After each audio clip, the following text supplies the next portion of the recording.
Hello દોસ્તો, આ video એમ જ નથી આવ્યો, આ વિડીયો તારા માટે જ છે. જો મોટિવેશનનો વિડીયો લઈને આવી ગયો છો.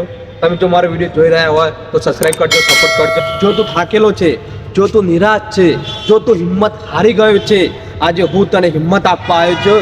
તું મારો પૂરો વિડીયો જોજે, તને મારો વિડીયો જોવાથી હિંમત આવી જશે.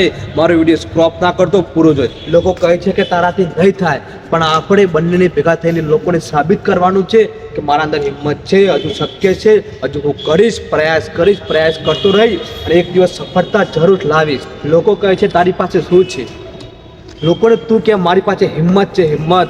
અને હિંમત કોઈ પણ પરિસ્થિતિને નાની પાડી દે છે. કોઈ પણ પરિસ્થિતિમાં જો આપણા અંદર હિંમત હોય તો કોઈ પણ ગમે તે જેવું વાતાવરણ આવે ગમે જેવું હોય પણ આપણે હાર માનવાની નહીં, ખાલી હિંમત રાખીને આગળ હોસલો રાખવાનો છે અને લોકોને કરી બતાવવાનું છે કે મારી પાસે હિંમત છે અને આ જ હિંમતથી હું એક દિવસ સક્સેસફુલ થઈને જ બતાવું. હાર માનવી સરળ છે પણ જીતવું એ તારા લોહીમાં છે. આજે નહીં તો કાલે પણ તું જરૂર જીતીશ. આ તું વાક્ય યાદ રાખજે, યાદ રાખ. તું જ્યાં છે એ તારી મંજિલ નથી, એ તો ખાલી ફક્ત જગ્યા જ છે. ત્યાંથી તારી જીતવાની શરૂઆત થવાની છે.